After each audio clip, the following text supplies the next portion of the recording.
एक विश्वास की ताकत। तुम अपने विश्वासों की उपज हो। तुम जिस चीज में विश्वास करते हो तुम वही बन जाते हो। जो स्वयं पर विश्वास करते हुए लक्ष्य की ओर बढ़ते रहते हैं उन्हें सफलता जरूर मिलती है। अगर व्यक्ति अपने लक्ष्य के लिए कर्म में पूरे मन से लग जाता है और उसे कर्म करने से खुशी मिलती है तो सफलता उससे दूर नहीं है। 2. मृत्यु से भय व्यर्थ है। हर व्यक्ति के मन में मृत्यु का भय होता है। इस संसार का जब से निर्माण हुआ है तब से जन्म मृत्यु का चक्र चलता आ रहा है। यह प्रकृति का नियम है। इस सत्य को स्वीकार करके भयमुक्त होकर आज में जीना चाहिए। किसी को भी आने वाले पल के बारे में कुछ नहीं पता होता, लेकिन इस संशय में भयभीत रहने से जीवन नहीं जिया जा सकता। 3. कर्म सबसे ऊपर आता है।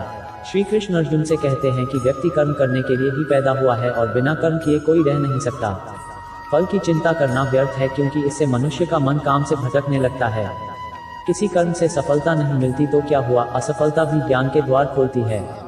अगर बिना फल की चिंता किए कर्म करते रहोगे तो सफलता और मन की शांति जीवन भर तुम्हारा साथ नहीं छोड़ेगी। जो कर्मफल से विरक्त होकर कर्म करता जाता है उसका आध्यात्मिक ज्ञान बढ़ता जाता है। 4. हमेशा स्वार्थी होना गलत है। जो व्यक्ति हमेशा स्वार्थ प्रेरित होकर फल की चिंता करते हुए कर्म करते हैं और सिर्फ फल ही उन्हें कर्म करने को प्रेरित करता है, ऐसे लोग दुखी और बेचैन रहते हैं क्योंकि उनका दिमाग हमेशा इसी उलझन में फंसा रहता है कि उन्हें क्या फल मिलेगा। स्वार्थी व्यक्ति सुखी नहीं रह पाता और ऐसे व्यक्ति से कोई भी संबंध नहीं बनाना चाहता। इसलिए स्वार्थ से ऊपर उठें और दूसरों का हित भी सोचें। 5. क्रोध से सबका नुकसान होता है। क्रोध या गुस्सा करना व्यक्ति के दिमाग में उथल पुथल पैदा कर देता है। आवेश में विवेकहीन होकर कई बार व्यक्ति अपना ही नुकसान कर बैठता है या फिर अपनी ही मानसिक शांति को भंग करके खुद को कष्ट देता है। क्रोध की अग्नि में बुद्धि और तर्क नष्ट हो जाते हैं और व्यक्ति बिना विचार किए बस अपने अहम की तुष्टि करने वाले काम करता है। गुस्सा व्यक्ति की विचार शक्ति को पंगु बना देता है और भ्रम पैदा करता है। 6. मन पर कंट्रोल जरूरी क्यों है। मन का स्वभाव है कि ये आसानी से भटक जाता है। अगर जीवन को सफलता की दिशा में ले जाना है तो मन को काबू करना बहुत जरूरी है। श्री कृष्ण कहते हैं कि बार बार प्रयास करने से धीरे धीरे चंचल मन को वश में किया जा सकता है। मन को वश में करने से दिमाग की शक्ति केंद्रित होती है जिससे कार्यों में सफलता मिलने लगती है। अगर मन को वश में नहीं करोगे तो ये आपका सबसे बड़ा शत्रु बन जाता है। 7. भगवानों में कोई छोटा बड़ा नहीं। इस संसार में ईश्वर कई रूपों में जाना जाता है। इनमें से कोई भी रूप बड़ा छोटा नहीं है। परमात्मा का हर रूप समान है। जैसे हर नदी अंत में सागर में जाकर मिलती है, वैसे ही हर धर्म, मत और संप्रदाय की धाराएं परमात्मा रूपी समुद्र में समा जाती हैं।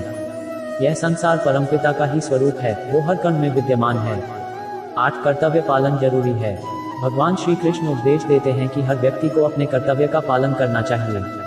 यही धर्म है। अगर अपने कर्तव्य का पालन नहीं किया जाता है तो मन में अशांति और दुख प्राप्त होता है। अपनी पसंद नापसंद, मोह बैर को किनारे रखकर अपना कर्तव्य करो। किसी अन्य व्यक्ति का कर्म आपको कितना भी आकर्षित करे उसके प्रलोभन में न आए। कष्ट में रहते हुए भी अपना कर्म करना दूसरे की नकल करने से श्रेष्ठ है। अपने कर्म और कर्तव्य का पालन ही जीवन का सही मार्ग है, क्योंकि कर्म करना अकर्मण्यता से हमेशा बेहतर है। कर्तव्य में दोष देखकर पीछे न हटे, क्योंकि हर कर्म में कोई न कोई छोटा बड़ा दोष हो सकता है, जैसे अग्नि के साथ धुआं भी होता है।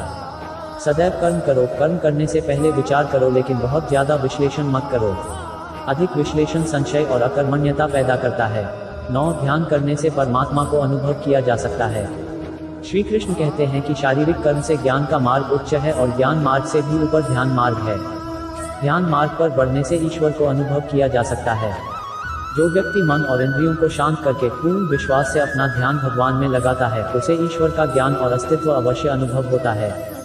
जो हर जगह हर जीव मनुष्य में ईश्वर को देखता है, सबके हित में लगा रहता है, उस पर परमपिता अवश्य कृपा करते हैं। ज्ञान मार्ग हो या भक्ति मार्ग, समर्पण प्रेम विश्वास ही आपको ईश्वर के प्रकाश की ओर ले जाता है। भगवान की पूजा बहुत से लोग करते हैं, लेकिन उनको शांति क्यों नहीं मिलती?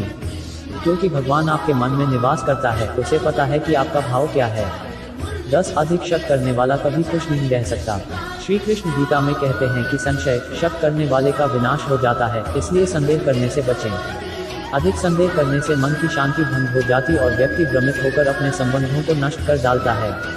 जिसे शक करने की आदत पड़ जाती है उसे इस लोक या परलोक में भी शांति नहीं मिलती। सत्य की खोज ठीक है, लेकिन बिना सच जाने कल्पनावश होकर संदेह करने का अंत दुख क्लेश पश्चाताप के रूप में होता है।